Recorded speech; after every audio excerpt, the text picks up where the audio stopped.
Hey! You coming up? Got a seat. I'm just saying.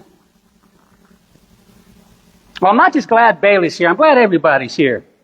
And even if you're joining us online, I want to talk to you about a feeling that is killing the joy of so many devoted, good people. It's a feeling of spiritual fatigue. You show up, you give a little bit of money, you do a little bit of charity work, you lead a small group maybe, you check all the boxes of your faith, but inside you're running on fumes. You look at others, maybe outside the church, maybe even a new believer, and their life feels lighter, happier, and more joyful than yours. And if you're honest, that doesn't just make you sad, it makes you angry. You see someone whose life used to be a mess, a public train wreck, a dumpster fire, and they get a miracle, they get a party. The thought that pops into your head isn't pure compassion. It's a bitter, bitter question. And you go, wait, I earned my spot here. Where's my party? What about me? That subtle calculation, that secret feeling of being underpaid by God, that's how you know you've fallen into one of the enemy's most subtle, most effective traps. The trap isn't for the people outside who reject God. It's for the people right here in this room who think they've earned the right to be here. See, it's a trap of belief without obedience. Your head, it knows the facts. You can quote the theology. You know the right answers to say when somebody asks you a question, but your heart is cold. It's transactional, and it's demanding. Your knowledge is perfect. But your attitude is broken. You're spiritually burned out because you're using religion like a job instead of a relationship. You're seeking a transaction when God is offering transformation. And if you read that, if that verse describes you, you need to read this next verse. It's one of the most frightening verses in the entire Bible. And it's James 2:19. It's brutal. It's a gut punch. It's the highest stakes warning we will ever hear. You believe that there is one God. Who here believes there is just one God? Raise your hand. Well, even the demons believe that, and they shudder. James doesn't say, you believe? Great, you're saved. He says, you believe? So what? So does the devil, so do the demons. The demons know God is real, but their knowledge leads to resistance and rebellion. Their belief produces no obedience, only fear and opposition. They know the facts, but they refuse the Father's authority over their lives. And that's the hard, uncomfortable truth we have to face today. The title of the message is, Believing in Jesus but not obeying Him is exactly what Satan does. And we're looking at this classic story of the prodigal son.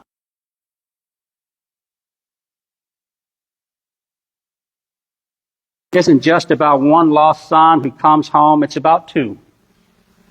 And we're going to realize that most of us are far more like the second son than we ever want to admit. The younger son is the disobedience of the body. And we all know this guy. He's the loud, visible prodigal. He asks for his money, rejects the family, abuses his body, ends up in the pig pen. His rebellion is explicit. His sin is very, very public. His brokenness is transparent. He sought freedom through reckless independence. He sought love through just fleeting pleasure. His life was a spiral. And that messy, obvious brokenness is what ultimately led him to the clarity of rock bottom. The pig pen. The humiliation. The hunger. Made his need for the Father undeniable. He was lost outside the home, and his despair became his salvation. And maybe that was your testimony at one point. It's beautiful. But for the rest of us, the ones whose lives look clean, the ones who would never end up in a pig pen, we need to recognize something crucial. If your faith is just knowing, you have no spiritual advantage over the prodigal son who hit rock bottom in a pig pen. Because if your belief is just mental exercise with no change in your heart or your actions, believing in Jesus but not obeying Him, that's exactly what Satan does. Then you got the older son. And this is the spiritual black hole for the church in general, across the country, ours and every other one. There's a hidden prodigal, the one who is lost at home. His brokenness is deceptive because it's wrapped in good behavior. See, the older brother, he never left. He stayed on the farm. He worked the fields. He obeyed all the rules. But when the younger brother comes home and the father throws a party, the older brother is filled with cold, self-pitying rage. Luke 15:29. And he goes, look, all these years I've slaved for you and never once disobeyed any orders of yours. Yet you never gave me even a young goat so I could celebrate with my friends. He was furious. Why? Because the younger son's grace invalidated the false value of the older son's effort. He saw his life not as an inheritance, but as slavery. He didn't serve out of love. He did not serve out of love. He served for a transaction.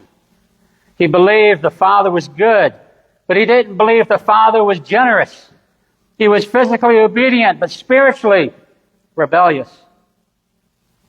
The older brother's virtue became his tumor. He was using his religious performance as just simple currency to demand a payoff. I worked hard. I deserve a goat. I deserve a party. I hear it a lot in the church. His resentment was rooted in the feeling that his brother's freedom somehow devalued his own sacrifice. See, this man was suffering from spiritual debt slavery. He was even keeping a ledger. He was focused on his debt, on what he deserved, on what he should get. He was not focused, however, on his purpose, on his destiny. You know, the older brother is standing there saying, I worked hard, Dad. It reminds me of the time I tried to organize a hide-and-seek competition at a church retreat. But it was a total failure because good workers are so hard to find. Not even a grin. Man, y'all are rough. So here's the serious truth, though. You can be working in this house, but still be slaving for the wage. See, the older brother wasn't just working. He was auditing his father. He was auditing the Father. He was checking the balance sheet for grace. He was saying, Father, your compassion is too expensive. You gave too much. You violated the agreement. Well, when you carry the auditor's heart, your love becomes conditional. You only give what you think is fair. And if we're dealing in fairness, the only fair thing would have been you on the cross instead of Christ, if we're talking fairness. You only give what you think is fair, and you only receive what you think you've earned. You look at the people around you, your coworkers, your neighbors, that politician, you immediately start calculating their debt. You stand outside the party, clutching your ledger, missing the whole point of grace. You're operating from a distance, even though you are physically present. And that cold transactional distance is the most dangerous form of rebellion because it feels completely justified. It feels like justice. But God isn't looking for just religion. He's looking for relationship. Because that transactional faith, that spiritual calculation, that unwillingness to love without condition, believing in Jesus, but not obeying Him, is exactly what the devil does. So how do we even break free? How do we move from the toxic spiritual math of the older brother to the joyful abundance of a true heir? We need to detox our hearts. We need to detox our hearts with two very important key active disciplines: trust and gratitude. The older son fell into the transaction trap. He thought his obedience was the down payment on a blessing. We have to choose, and we have that option to choose a new identity, to stop seeing yourself as the Father's employee and start seeing yourself as His family member. An employee works for a wage, and just a wage. A family member shares the inheritance. And here's the truth that somebody needs to write down. Obedience is not a down payment. It's a thank you. You're loved, you're forgiven, and completely accepted before you do one more good thing. Let's go through that one more time for those y'all. You are loved, you are forgiven, and you are completely accepted before you do one good thing. The work is finished at the cross. When you truly trust that in that unconditional love, your obedience flows from joy instead of from scarcity and fear. If you're exhausted, it's because you're trying to earn what God already gave you. Stop trying to pay for what Christ has purchased. And choose the identity of an heir. See, the older brother was consumed by the comparison trap.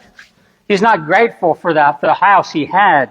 He was resentful of the party his brother got. His eye was fixed on the young goat that his brother received, not the entire inheritance he already possessed. Gratitude shifts your entire spiritual center. It breaks the cycle of comparison. Psychologically, resentment forces your brain to focus on the scarcity, on what you lack. Gratitude forces your brain to focus on abundance, on what you have received.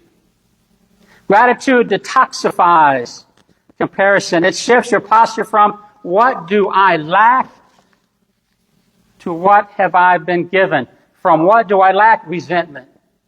What have I been given? Joy. When your heart is truly grateful for what you have, you stop having the capacity to resent what others have, to resent what others are doing. You stop auditing God and you start celebrating His goodness. When you match your intellectual belief with a heart full of trust and gratitude, you step out of the trap of the hidden prodigal and you step into the freedom of an heir. The ultimate spiritual journey is moving beyond the role of the resentful son and choosing to become the father.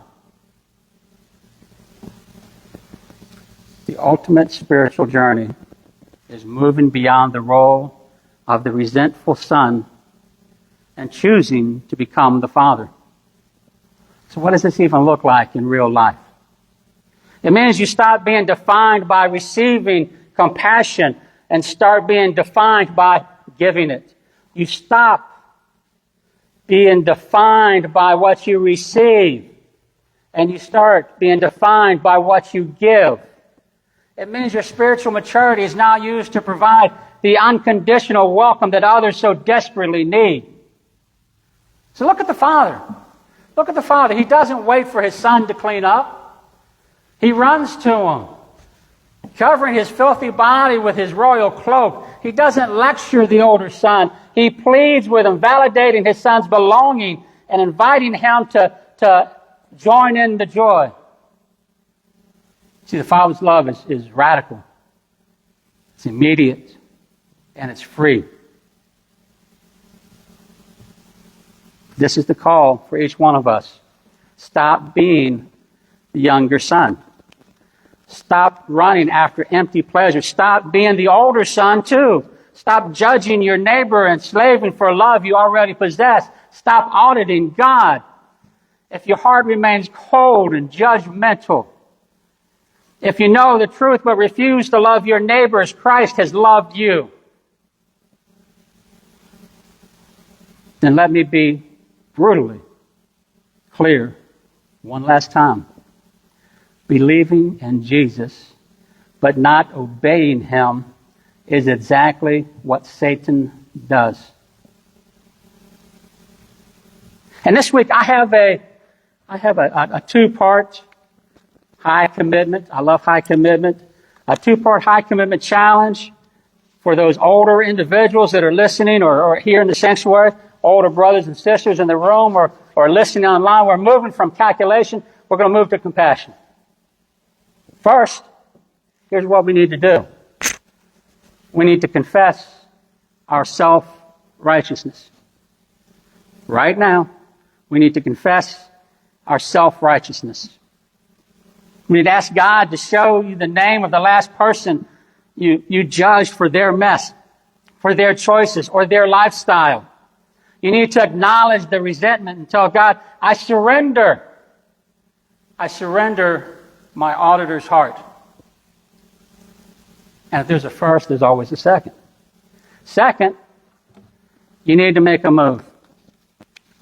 You need to reach out to that person this week.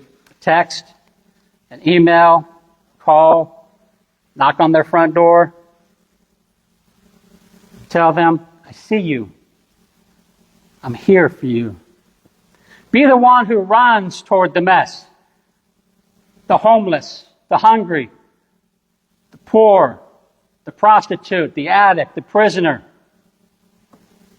Stop counting the goats and start running to the person. And that's how you move your faith from head knowledge to heart-driven obedience. That is how you stop slaving and start living. So will you choose the joy of an heir? Or will you choose the slavery of a servant? That's your choice. Let's bow our heads.